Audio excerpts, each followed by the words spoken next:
So ayan po mga kabayan, pabor ni Tatay Okra kasi wala siyang amo, no? Ang kahati lang niya is si Kuya Binidik lang, no?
Ay, wow!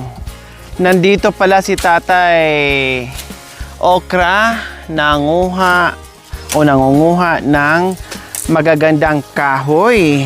Kaya pala nung kagabi ay ang bilis-bilis. Nandito lang pala yung mga kahoy na magaganda. So ayan po mga kabayan, dahil meron kaming lulutuin mamaya.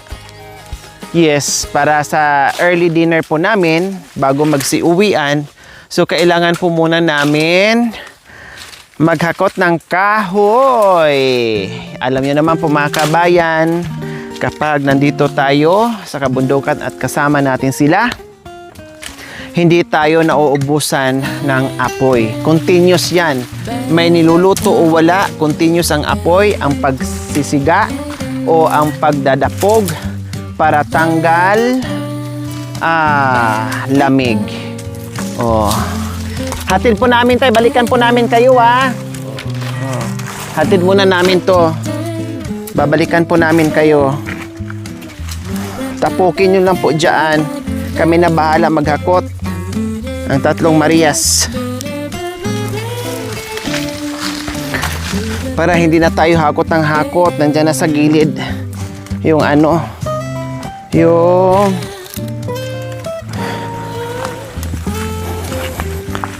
kahoy.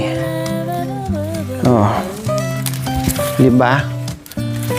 Oh. Opo. Kasi mamaya magluto tayo ng ibang ulam na naman na masarap.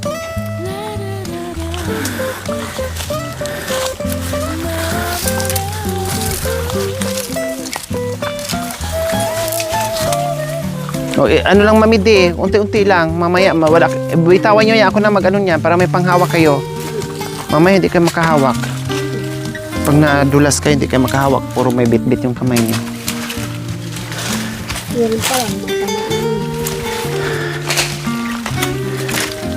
Ano po ito, Tay? Anong kahoy? Tuoy. Tuoy? Oh. Kinakain ng hayop? Kinakain ng ibon kasi may bunga po siya. Wow, matamis pala ang bunga nito. Kung tawagin ay kahoy na tuoy. Antayin po natin si nanay. Antayin po natin para sabay-sabay tayo papunta doon. Yan. Okay pa po.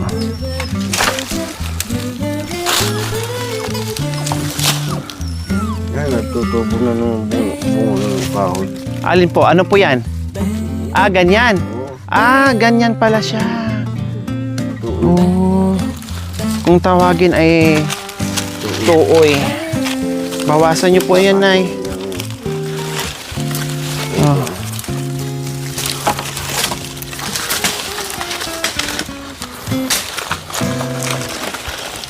Alam niyo walis tambo at anak ko? Oh. Yan. Ah. Ay, tambo. Ano? Tambo. Yan ang ginagawa sa Sules Tambo.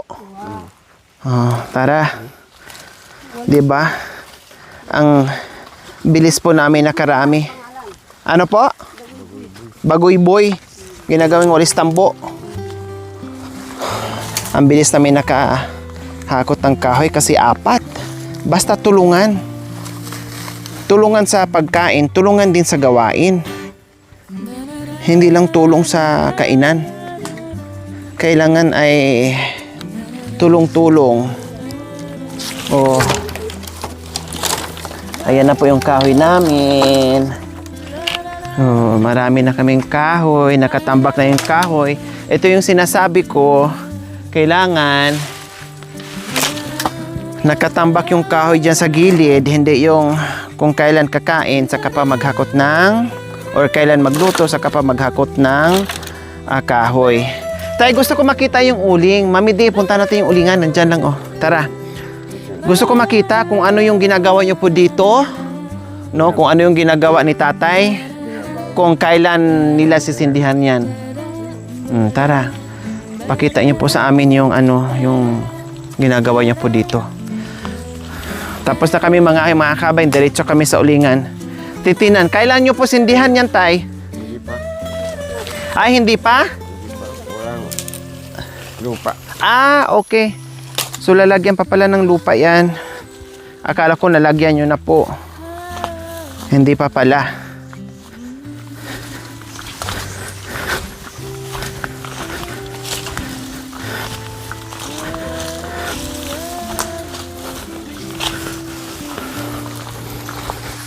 Isa din po mga kabayan kung bakit nandito sila ay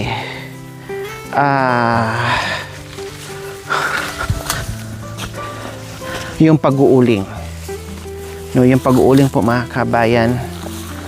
Kaya nandito sila. Ang daming kahoy dito. Panggatong, mayaman sa panggatong dito.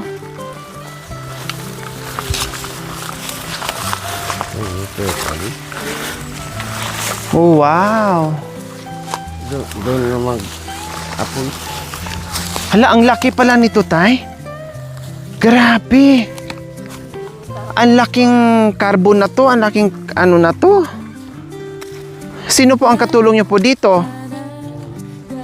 Apa? Po?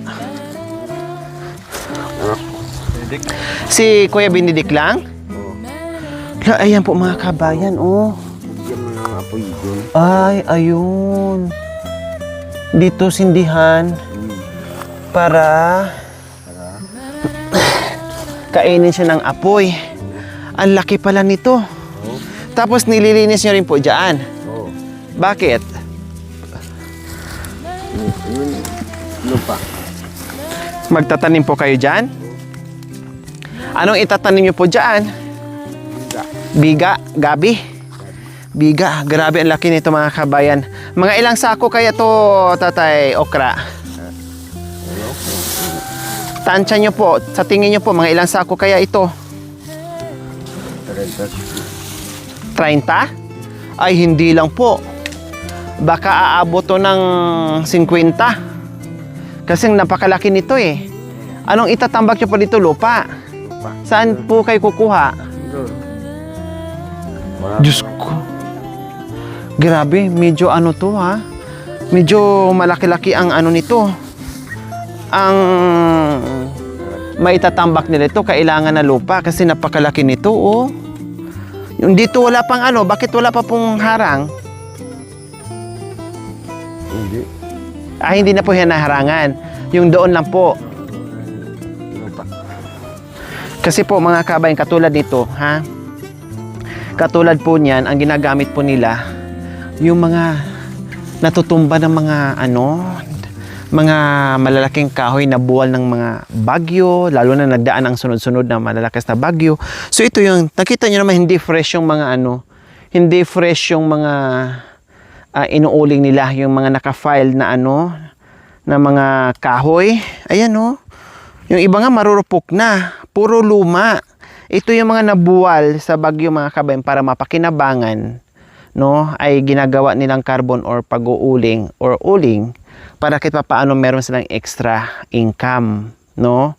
Dahil nabuwal nga ang mga punong kahoy dahil sa bagyo, no? O ano ba ang paraan para kumita sila, extra income. Pag nagkataon nga po mga kabayan, kapag medyo mahal ang bili ng ng uling, pag nakarami ka, no? Katulad nito, marami-rami to. More or less nasa 50 sacks po to mga kabayan, no? Dahil sa sobrang laki nito. O, tapos mag-antay ng ilang araw po dito, tay? Ilang araw po ang antay nyo dito? 3 araw. Maraming lupang... 3 araw lagyan ng lupa. Tapos masindihan, bago siya maging uling, ilang linggo? 2 linggo. Dalawa. Oh, 'di ba? Tapos 2 linggo, tapos ang paghuhukay pa at hahakot. Grabe, no? Paghahakot ng kahoy, paghahakot ng uling, mag-antay ka ng matagal, plus yung paghakot pa nito, nag-file dito mga kabayan, abutin ka ng siyam-siyam. Abutin ka ng siyam-siyam sa paghakot sa lahat ng kahoy na ito bago ganyan kalaki. Ganyan kasi pag sinanay baby and tatay Okra dito sa kabundukan mga kabayan, na wala silang ibang choice kundi magpagod, magpapawis, no? Kailangan daanan muna ang bonggang sakripisyo para kahit paano ay meron silang makain at pambili nila ng bigas mga kabayan. O, di ba? Di ba sabi niyo po, Tatay Okra, bawal mapagod? Hindi pwedeng magreklamo? Kailangan kahit pagod, sige pa rin lakad. Sige pa rin trabaho. Oh, 'di ba? Hindi ka magpagod. Kung hindi magpagod, Abutan mo ng gutom. abutan ka ng gutom. Tama yung sinasabi ni ni Tatay Okra and Nanay Bibi. Kaya po, Mami Di, Ba, naranasan niyo ring magpagod ng bongga? bauan naman. Anak ko. Anong pagod ang naranasan niyo po, Mami Di? Ayun po, naglalapo, naggagasak, naglilinis. Nagtatabas ng ganyan. Tapos, nagbabayo anak ko. Nagbabayo ng palay. Oh, wow. Kasi Kasi walang- mano-mano kasi dati, Mami Di, no? Halimbawa, 4 na kabanang naka-stack na palay. Babayuin ko yung kakainin yung 2. Yun, unti-unting binabayo. Bali, ano po ito, Tatay Okra? Sa inyo po tong tawag nito? Itong uling? Sarili niyo po itong uling? Wala kayong kahati? Walang amo? Hindi. Oh, kasi yung iba kasi may amo. Yung iba may kahati. 'Di ba? Yung iba kailangan pa paghatian or anong tawag nila? Parang isa sa may-ari at 2 doon sa gumawa. So ayan po mga kabayan, pabor ni Tatay Okra kasi wala siyang amo, no? Ang kahati lang niya is si Kuya Binidik lang, no, yung kanyang anak po mga kabayan. Kaya kumbaga salo nila yung kita. Napakaganda mga kabayan, no? Nakita nyo naman, 'di ba? Kumbaga nakapader na mahaba na bundok po mga kabayan, ganyan. Tapos natulog kami diyan sa pinakagitna, sa pinakailalim din. Kaya pag nagbagyo dito ng bongga, hindi masyado matamaan yung kubo dyan. Kasi ang siyempre, hindi masyadong sapul sa hangin. Dahil nakita nyo naman, ang tataas ng pader namin. Sobrang yaman nakatira dito mga kabayan. Kasi yung pader, kasing haba ng ng tuktok ng kabundukan. Ayan ang tataas niya, no? Oh. 'Di ba? Nakita nyo naman ilang poste ng Meralco ang pagdugto-dugtongin diyan bago mapantayan yung taas ng ng bundok. Napakaganda, napakatahimik. Marinig mo dito hampas ng hangin, no, at yung mga huni ng ibon mga kabayan. Kahit matulog ka dito, magpakapagod ka buong maghapon, magdamag, no, okay lang, makapahinga ka ng maayos ng bongga. Kaya ganito ang buhay ni Tatay Okra dito sa kabundukan and Nanay baby po mga kabayan na nagtutulungan ang mag-asawa para kahit papaano ay meron silang pambili ng pagkain nila. Kaya maraming salamat po sa ating lahat sa walang sawang panonood without skipping ads, pag-like and share. Syempre, shout out din sa aking mga sponsors, subscribers, followers, YouTube members, viewers, commentators, sa lahat na nagtiwala at nagmahal sa aking munting adikain. Maraming salamat. We love you all. God bless us all. Bye! Mwah!